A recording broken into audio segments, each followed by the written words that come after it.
आपको सामने की ओर एक दीवार दिखाई दे रही होगी जो कि स्पष्ट दिखाई दे रही है। यदि हम यहाँ पर एक सीट को लाते हैं दीवार के सामने में, तो आप देख पा रहे होंगे कि जितने एरिया में ये सीट है उतने एरिया में यहाँ पर धुंधला भाग दिखाई देने लगा होगा दीवार का। अच्छा, हम अब एक दूसरी सीट लाते हैं जो कि इस प्रकार से हमने लाया, तो आपको कोई खास अंतर दिखाई नहीं दे रहा है। लेकिन क्या होगा जब इस सीट को हम इसके परपेंडिकुलर कर दें? ये ठीक इस प्रकार से हमने कर दिया, तो आप देख पा रहे होंगे कि ये काफी इंटरेस्टिंग है कि यहाँ पर पूरा भाग जो है वो डार्क हो चुका है, मतलब पीछे का कुछ भी भाग, कोई भी प्रकाश नहीं आ रहा है। इससे भी कहीं ज्यादा इंटरेस्टिंग है जब हम किसी तीसरी सीट को इन दोनों सीट के अंदर इस प्रकार से इंसर्ट कर दें। आप देख पा रहे होंगे कि ये जो तीसरी सीट जितने एरिया में जा रही है वो जो एरिया है वह फिर से ब्राइट हो गया है। ये देख पा रहे हैं, यहाँ पर दो सीट है, यहाँ पर डार्क है, नीचे में भी ये डार्क है और यहाँ पर फिर ब्राइट हो गया। देख पा रहे हैं आप, ये जैसे जैसे हम इस सीट को निकालते जाते हैं फिर से डार्क होते जा रहा है, और इसे जब इंसर्ट करते हैं जितने एरिया में जाती है ये एरिया फिर से ब्राइट हो गया है। देख पा रहे हैं। तो इन सब के पीछे का जो कारण है जो आपने देखा वो है प्रकाश तरंग का एक विशेष गुण जिसे हम ध्रुवण कहते हैं।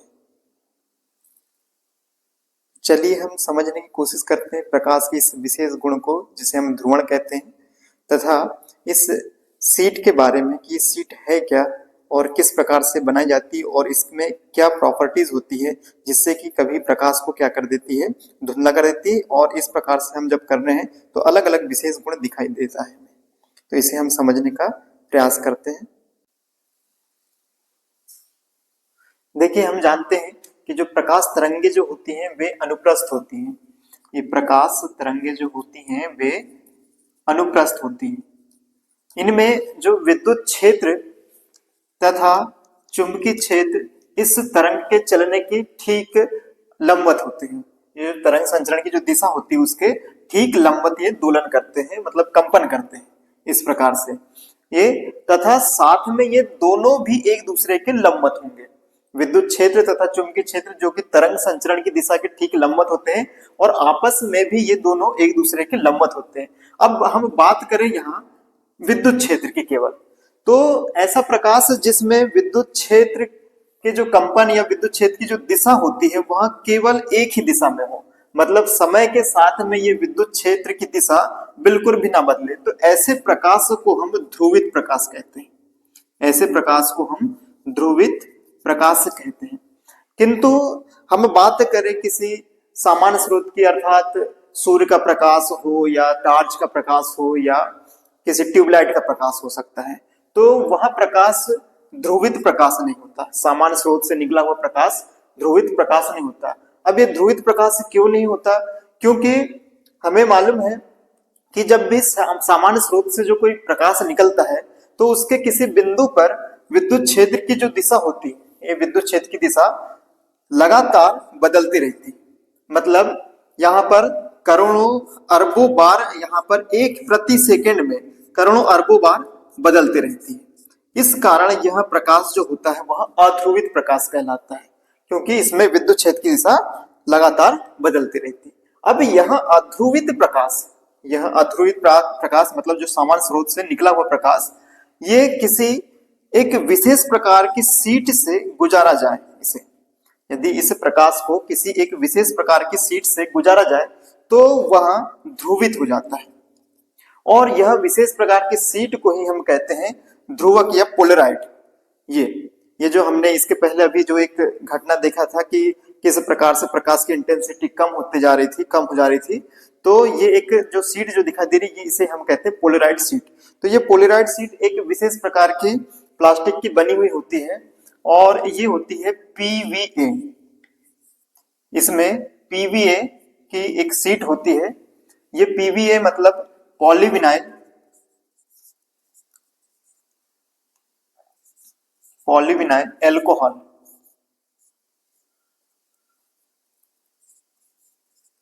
ये पॉलीविनाइल एल्कोहल की शीट होती है, और जब इसे बनाया जाता है तो वहां एक इसके जो पॉलीविनाइल के जो अणु जो होते हैं वो एक श्रृंखला के रूप में इस प्रकार से होते हैं। जब इस शीट का निर्माण किया जाता है तो ये श्रृंखला के रूप में पीवीए के जो अणु हैं वो एक रेखीय श्रृंखला के रूप में इस प्रकार से व्यवस्थित हो जाते हैं, इस प्रकार से। ये एक लीनियर चेन के रूप में ये आपको देखने को मिलते हैं इसमें पीवीए में, इस प्रकार से। और इस जब पीवीए शीट का जब निर्माण किया जाता है, बनाया जाता है, तो इसमें एक आयोडीन भी डाल दिया जाता है, आयोडीन को भी मिला दिया जाता है, मतलब इसकी डोपिंग कर दी जाती है, अर्थात इसमें बहुत कम मात्रा में आयोडीन को इसमें मिला दिया जाता है। जब आयोडीन को इसमें मिलाया जाता है तो इस श्रृंखला, ये जो अणु की जो श्रृंखला है, रेखीय श्रृंखला जो है, इसके साथ में ये क्रिया करके इसे धात्विक बना देती है। विद्युत चालकता, इसमें विद्युत चालकता का गुण आ जाता है ये श्रृंखला के अंदर में, जब आयोडीन को इसमें मिलाया जाता है। तो अब ये जो शीट है, अब जब बन गई है शीट, जिसे हम कहेंगे ध्रुवक, मतलब पोलराइड शीट, जब ये बन जाती है तो इसमें से प्रकाश जब गुजरता है तो वह किसी एक विशेष दिशा में ही रेखित हो जाता है, और इसे हम कहेंगे ध्रुवित प्रकाश। ठीक, तो अब इसे हम समझने का प्रयास करते हैं किसी डायग्राम के द्वारा।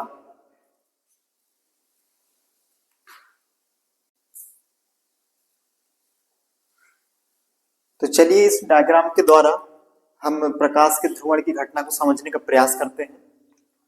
तो मान लीजिए हमने यहाँ पर एक पोलराइड शीट लिया है और इस पर हम अध्रुवित प्रकाश को आपतित करवाते हैं। तो जब अध्रुवित प्रकाश इस पोलराइड शीट पर जब आपतित होगा तो इस पोलराइड शीट की एक विशेषता है कि वह प्रकाश के उसी भाग को प्रवेश करेगा जिसके विद्युत क्षेत्र की दिशा इसके लंबवत हो, और जिस प्रकाश के भाग की विद्युत क्षेत्र के, वह प्रकाश का भाग जिसकी विद्युत क्षेत्र की दिशा इसके पैरेलल में है, मतलब समांतर है, तो उसको ये एब्जॉर्ब कर लेगा, अवशोषित कर लेगा और उसे जाने नहीं देगा। अब ये अवशोषित करता क्यों है, तो इसे हम समझने का प्रयास करते हैं। तो हमने देखा था अभी कि जब पोलराइड शीट का निर्माण होता है, उसे बनाया जाता है, तो उसमें कुछ आयोडीन की डोपिंग कर दी जाती है, थोड़ी मात्रा में डोपिंग कर दी जाती है। जब आयोडीन की डोपिंग करते हैं तो उस दौरान आयोडीन जो पीवीए के अणुओं की श्रृंखला के साथ में एक बंध बना लेता है, और जिससे कि उसमें विद्युत चालकता का गुण आ जाता है उस श्रृंखला में। अब विद्युत चालकता का जब गुण आ गया है तो ये जब विद्युत क्षेत्र जो ये इसके पैरेलल में है, जब इसमें प्रवेश करेगा, उस श्रृंखला के अंदर जब प्रवेश करता है तो वो उसके इलेक्ट्रॉनों को कंपन कर देता है, उसके इलेक्ट्रॉन कंपन करने लगते हैं, और इनके कंपन करने की वजह से उसमें विद्युत धारा बहने लगती है। अब विद्युत धारा जो बहने लगती है उसकी जो आवृत्ति होगी इस विद्युत क्षेत्र के कंपन आवृत्ति की दिशा के साथ में ही बदलने लगती है, और जिससे कि वह अवशोषित हो जाता है, ये वाला भाग, वही प्रकाश इसके अंदर में अवशोषित हो जाता है। लेकिन जो इसके ठीक परपेंडिकुलर आ रहा है, जो लंबवत आ रहा है, उसके साथ में यह घटना नहीं होती, अवशोषित नहीं होगा और ये उसे जाने देगा, तो वही भाग जाएगा जो इसके ठीक लंबवत में जा रहा है, इस प्रकार से। तो ये वाला भाग बस जा पाता है, और ये भाग जो गया है, यही प्रकाश का जो हिस्सा है, अब ये कहलाने लगेगा ध्रुवित प्रकाश, इस प्रकार से ये ध्रुवित प्रकाश। तो ये हमने देखा कि इस प्रकार से ये प्रकाश ध्रुवित प्रकाश हो जाए। लेकिन अब हम बात करें कि विद्युत क्षेत्र की जो दिशा है, ना तो परपेंडिकुलर हो और ना ही उसके पैरेलल हो, और यह जो दिशा है विद्युत क्षेत्र की, वह यदि इस शीट के साथ में थीटा कोण बनाते हुए हो, इस प्रकार से ये थीटा कोण बनाते हुए यदि विद्युत क्षेत्र की दिशा इसमें प्रवेश कर जाए, तब क्या होगा? तो ऐसी स्थिति में इसके दो कंपोनेंट होंगे, एक होगा कॉस थीटा, ये थीटा के पास वाला घटक जो कि कॉस थीटा होगा, और ये होगा साइन थीटा। तो इन दोनों घटकों की यदि हम बात करें तो ये साइन थीटा जो है इसके ठीक पैरेलल है, किसके साथ में, इस सीट के साथ में, जो श्रृंखला जो चैन है उसके पैरेलल में है। तो ऐसी स्थिति में ये अवशोषित हो जाएगा इतना घटक, और जो बचा घटक जो है कॉस घटक, तो यह इसके ठीक परपेंडिकुलर है, इस कारण यह प्रवेश हो जाएगा। मतलब इतना ही हिस्सा, ये कॉस घटक वाला ही हिस्सा इससे प्रवेश होकर के जाएगा। जैसे कि हम इसे यहाँ पर समझने का प्रयास करते हैं कि ये सीट है और यहाँ से कोई अध्रुवित प्रकाश आ रहा है इस प्रकार से, तो ये किस हिस्से को जाने देगा, ये इस प्रकार, यदि इसकी दिशा ठीक इसके थीटा कोण के साथ में है तो यह उस हिस्से को, उस भाग को जाने देगा जो कि कॉस घटक वाला है, ये वाला भाग, और ये वाले को अवशोषित कर देगा। इस प्रकार से जाएगा। अब मान लीजिए कि पहले इसकी इंटेंसिटी, इस प्रकाश की, इसके पहले वाला जब प्रवेश नहीं किया था उस समय पर इसकी इंटेंसिटी I नॉट हो, तीव्रता इसकी I नॉट है, और इसका एम्पलीट्यूड क्या हो, आयाम जो है वो A हो। तो हमें मालूम है कि इस स्थिति में यहाँ पर प्रकाश की जो तीव्रता है, हमें मालूम है कि क्या होती है, वो प्रकाश की तीव्रता और आयाम का संबंध, ये प्रकाश की तीव्रता अनुक्रमानुपाती होती आयाम के वर्ग के। और यहाँ पर यदि हम देखें तो I nought is equal to, यहाँ पर एक कांस्टेंट ले लेंगे, जो कि कांस्टेंट लेते हैं हम यहाँ पर बीटा, तो ये हो जाएगा I nought is equal to beta a square, ये हो गया। अब यही प्रकाश जब इस पोलराइड शीट से गुजरता है तो ये वाला जो घटक जो हमारे पास में निकल करके आया है, तो इसकी तीव्रता बदल जाएगी, और ये तीव्रता बदल करके I नॉट से I हो जाती है। तो यहाँ पर क्या हुआ, तो भाई यहाँ पर I जो कि तीव्रता है ये अनुक्रमानुपाती होगी आयाम के वर्ग के। अब यहाँ पर आयाम का वर्ग क्या है, तो आयाम जो आया था ये A था, इसका सिर्फ कौन सा भाग बचा, जो कि कॉस घटक है, तो A कॉस थीटा बस बचा है। तो ये हो गया आयाम A कॉस थीटा। तो I जो होगा अनुक्रमानुपाती होगा A कॉस थीटा इसके वर्ग के। तो यहाँ पर आपके पास निकल करके आएगा, यदि अनुक्रमानुपाती चिन्ह को यदि हम हटाएं तो I इज इक्वल टू, यहाँ पर भी एक कांस्टेंट ले लेंगे जो कि बीटा होगा, और ये A का वर्ग और ये कॉस वर्ग थीटा आ जाएगा। अब हमें मालूम है कि ये बीटा A का वर्ग जो है वो किसके बराबर है, I नॉट के बराबर है। तो यहाँ पर I इज इक्वल टू हो जाएगा I nought cos square theta. ये होता है संबंध, जो कि पहले जो इंटेंसिटी थी कितनी I नॉट, और बाद की जो इंटेंसिटी हो गई I, तो इसमें ये संबंध होता है I is equal to I nought cos square theta. और इसी संबंध को या इसी समीकरण को या इसी नियम को हम कहते हैं मेलस का नियम।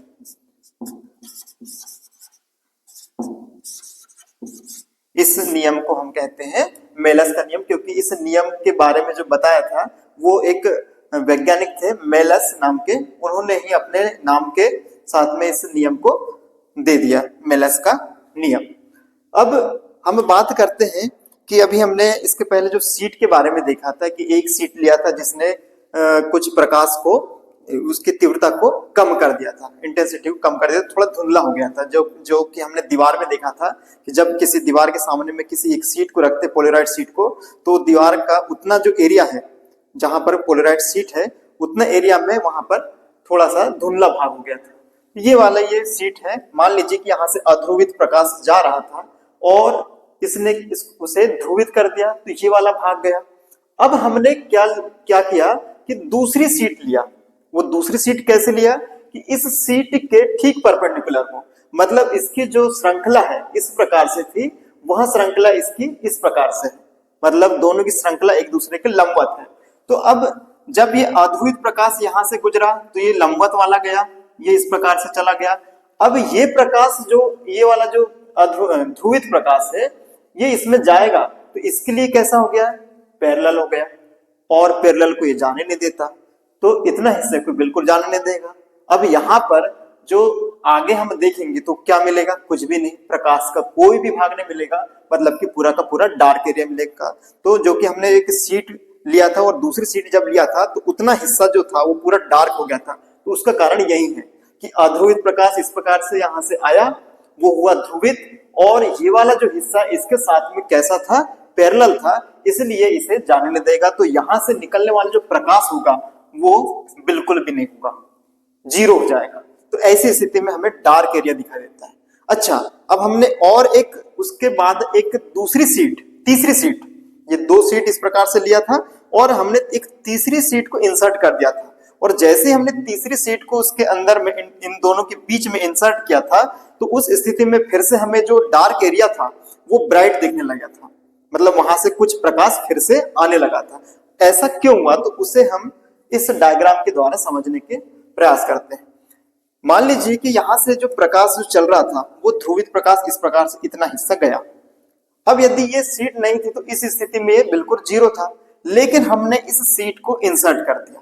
तो इस सीट के लिए ये जो हिस्सा है ये जाएगा, ये थीटा कोण बनाते हुए जाएगा। देखिए ये प्रकाश जैसे जाएगा तो इस सीट के साथ में ये थीटा कोण बनाते हुए जाएगा। ये अब ये थीटा कोण जब बनाते हुए जाएगा तो इसके भी दो घटक होंगे।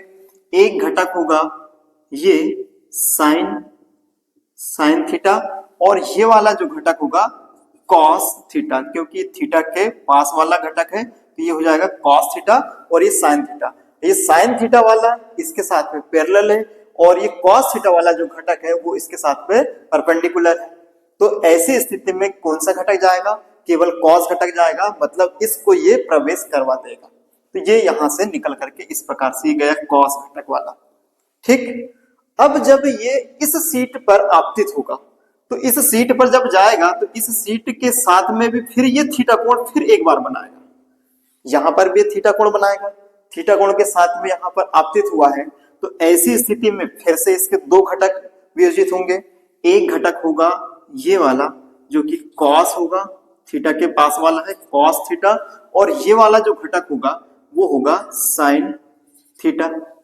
तो अब कौन सा घटक जाएगा, ये साइन थीटा वाला जो घटक है इसके श्रृंखला के साथ में पैरेलल है, तो ऐसी स्थिति में अवशोषित हो जाएगा। लेकिन यदि हम इस कॉस घटक की बात करें तो ये ठीक इसके परपेंडिकुलर है, लंबवत है, तो ये बिल्कुल इसे पास करवा देगा, मतलब ये जाने देगा। तो कौन सा घटक जाएगा, यहाँ पर इस प्रकार से ये कॉस घटक जाएगा। तो ऐसी स्थिति में प्रकाश फिर से हमें देखने को मिलता है, जो कि वो हमने एक प्रयोग किया था कि एक सीट लिया फिर उसके बाद परपेंडिकुलर वाली एक सीट लिया, तो ऐसी स्थिति में हमें बिल्कुल भी कोई प्रकाश नहीं दिखा, कोई भी इंटेंसिटी नहीं दिखी प्रकाश की, मतलब पूरा डार्क एरिया दिखा। लेकिन हमने तीसरी सीट को जब इंसर्ट किया इसमें, तो ऐसी स्थिति में ये वाली जो घटना जो देखने को मिलेगी, जो कि प्रकाश हमें फिर से दिखाई देने लगेगा उतने हिस्से में।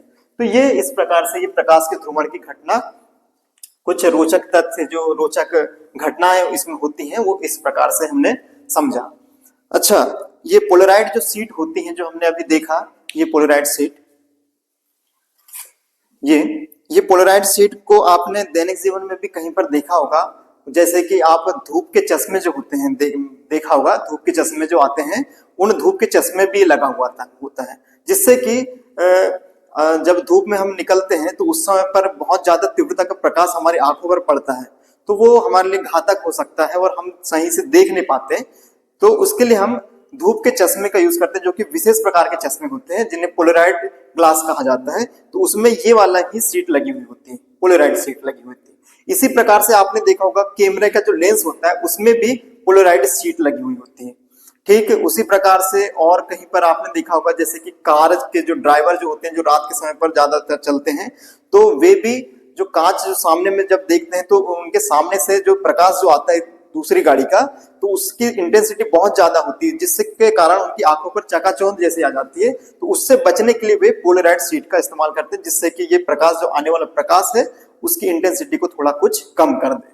तो इस प्रकार से ये पोलराइड सीट बहुत उपयोगी है, जो कि प्रकाश की इंटेंसिटी को कम करने का प्रयास करता है, मतलब अध्रुवित प्रकाश को ध्रुवित प्रकाश बनाने का कार्य करता है। तो ये था पोलराइड, या हम कहें कि प्रकाश के ध्रुवण की घटना। तो आशा है, उम्मीद है कि आपको ये जो पोलराइजेशन जो हमने जो समझा प्रकाश का ध्रुवण, वो बहुत अच्छे से समझ आया होगा। धन्यवाद।